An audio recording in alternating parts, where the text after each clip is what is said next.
আসসালামু আলাইকুম। আজকে আমাদের এক্সেল এর ২য় ক্লাস এবং কি কোর্সের ১২তম ক্লাস। আজকে আমরা দেখব যে চার্ট আর একটা দেখব কি ইনভয়েস। আজকে ২ টা অংশ থাকছে আজকে আমাদের ক্লাসে। সেজন্য আমরা ২ টা ভিডিও দিব আপনাদেরকে।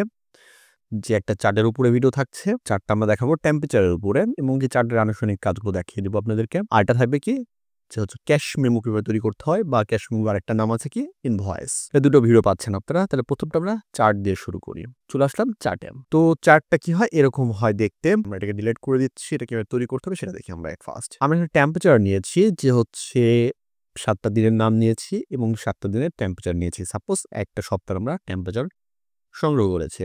এখানে সবগুলো সেলসিয়াস, সেজন্য আমরা এখানে সেলসিয়াস ইয়াটা দিয়েছি। এখানে একটা সিম্বল ইউজ করেছি আমরা। সিম্বল কোথায় পাবেন? আমরা সিম্বল থেকে সিম্বলটা নিয়ে এসেছি। সিম্বলে গেলে আপনার সিম্বলটা দেখতে পাবেন।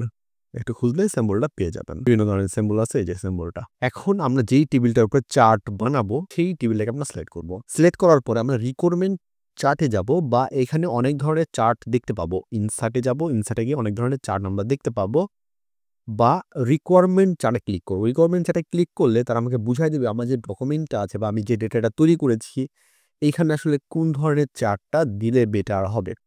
তারা আমাকে অনেকগুলো রিকোয়ারমেন্ট করেছে যে এই চার্টগুলো দিলে আপনার বুঝতে সহজ হবে।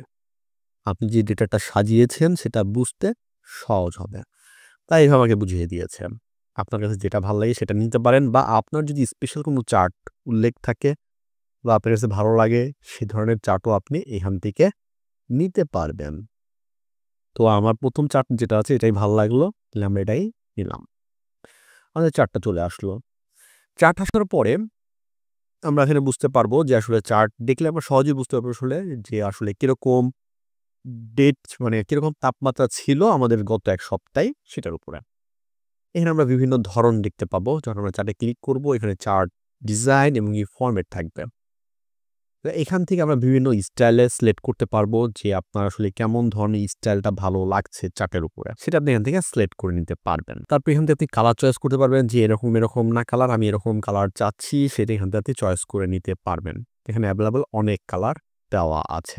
আপনার যে কালারটা দরকার আপনি সেই কালারটা চয়েস করতে পারবেন। এখানে আমরা চার্টে আরো বিভিন্ন এডিট করতে পারবো। যেমন ধরেন এখানে অ্যাডে গেলে আমাদের বিভিন্ন কিছু অ্যাড করতে পারবো আমরা বা বিভিন্ন কিছু বাদ দিতে পারবো। সেগুলো উল্লেখ করতে পারবো এখানে সরাসরি বিভিন্ন স্টাইলে। আপনার যেরকম ভালো লাগছে ঠিক সেরকম স্টাইলে আপনি এখান থেকে নিতে পারবেন। যে আপনি যেভাবে ডেটাটা উপস্থাপন করতে চাচ্ছেন ঠিক সেরকম ভাবে। তো এরকম আমরা ইউজ করলাম বা এখান থেকে কুইক ভিউ অর্থাৎ কি বিভিন্ন স্টাইলে আপনি চয়েস করতে পারবেন। যেটা এরকম, এটা এরকম, যেরকম আপনার ইচ্ছা আরকি। বিভিন্ন স্টাইল আপনি নিতে পারবেন। এখান থেকে কালার নিতে পারবো। এখান থেকে বিভিন্ন চার্টের ডিজাইন দেওয়া আছে যে এগুলো ইউজ করে তারা এখানে কাস্টমাইজ করে আমাদের রেখে দিয়েছে। এখান থেকে কোনোটা ইচ্ছা হলে আপনি ইউজ করতে পারবেন। বা আপনি স্পেসিফিক এখান থেকে যদি রোকে চেঞ্জ করে দিতে চান সেটাও আপনি করতে পারবেন। যে রোর জায়গায় কলাম আসবে, কলামের জায়গায় রো আসবে সেগুলো আপনি চেঞ্জ করতে পারবেন। বা ডেটায় কোনো পরিবর্তন আসলে সেটা এখান থেকে আপনি এডিট করতে পারবেন। যেমন সাপোজ এখানে আমি এক্সট্রা কোনো ডেটা দিতে চাচ্ছি সেটাও আপনি এখান থেকে অ্যাড করে নিতে পারবেন। এখান থেকে চেঞ্জ টাইপ যে আমার যে চার্টগুলো আছে সেগুলো চেঞ্জ করা যদি প্রয়োজন পড়ে সেটা আমি এখান থেকে চেঞ্জ করতে পারবো। যে আমার যেভাবে আমি চার্টটা দিয়েছি এই চার্টটা আসলে তেমন ভালো লাগছে না। আমি একটু অন্যরকম চার্ট দিতে চাচ্ছি সেটা আপনি এখান থেকে চয়েস করে নিতে পারবেন। যে আমার এটা ভালো লাগছে না আমি এটা ইউজ করলাম। এগুলো সবকিছুই আপনার উপরে নির্ভর করবে যে আপনি আসলে কেমন চার্ট দিতে চাচ্ছেন। মুভ যেটা যে আসলে আপনি ডেটা যদি কোনো পরিবর্তন করতে চান সেটা এখান থেকে আপনি করতে পারবেন। এরপর যদি ফরম্যাটে গেলে আমরা এক্সট্রা অনেক কিছুই করতে পারবো। যেমন ধরেন চার্ট এরিয়া। আপনি চার্টের টাইটেল যদি অ্যাড করতে চান সেগুলো এখানে উল্লেখ করতে পারবেন। যেগুলো এডিট করতে চাচ্ছেন এগুলো সহজে এডিট করতে পারবেন। আমার এই চার্টের ধরনটা ভাল লাগছে না। আমি সিঙ্গেল ভাবে কলামটা কালার চেঞ্জ করতে চাচ্ছি। তাহলে সিঙ্গেল কলামে ক্লিক করবেন। এখানে চয়েস করবেন। এখান থেকে যেই চয়েসটা চাচ্ছেন আপনি সেই চয়েসগুলো করতে পারবেন বা এখান থেকেও আপনি সেই একই জিনিসগুলো দেখতে পাবেন। এখান থেকে যে আমি একেকটা কালারে দেব।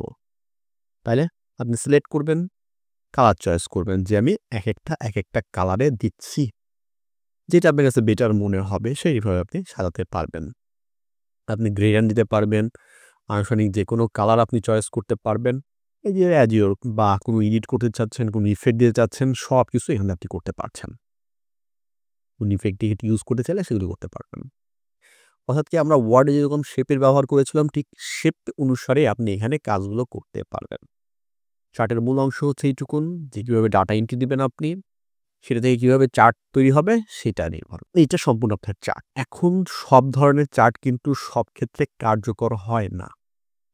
যেমন ধরেন আমার এখানে একটা টেবিল আছে, সেজন্য আমি এক ধরনের চার্ট দেখাইছি আপনাদেরকে। এখন ধরুন আমার যদি ডেটা বেড়ে যায় যে আমার ১ কলামের ডেটা আমার ২-৩ কলামের ডেটা, যদি আপনার একটু ডিটেইলস দেখাই আমরা। যেমন ধরেন এখানে আমার কলাম দেওয়া আছে ৩ টা, যে আমাকে বলছে যে সেলস পার কোয়ার্টার, যে প্রতি কোয়ার্টারে সেলস কত করে হচ্ছে। তো সেখানে আমরা কি করেছি এক ধরনের চার্ট দেখিয়েছি। এখন বলা হচ্ছে পপুলেশন পার সিটি। এখানে আমার কি করা হয়েছে একই রকম ডেটা কিছু আছে, কিন্তু আমি একটু অন্যভাবে উপস্থাপন করতে চাচ্ছি। কারণ এখানে আমার ডেটার মাত্রাটা বেশি। অর্থাৎ এদিকে অনেক উঁচায় উঠে যাবে। তার থেকে আমি কি করেছি এই পাশে নেওয়ার চেষ্টা করেছি সেটাকে। এর আমার কি হয়েছে উপস্থাপনটা সহজ হয়ে গেছে। তারপর ধরেন কি আমি চলে গেলাম ২ টা কম্পেয়ার করার জন্য, যে আমার জানুয়ারি মাসে কি আছে সেল আছে। স্টক কিরকম ছিল আমার জানুয়ারি মাসে, সেটা আমি তাদেরকে বোঝানোর জন্য আমি ২ টাকে কম্পেয়ার করার জন্য ২ টা মান আছে।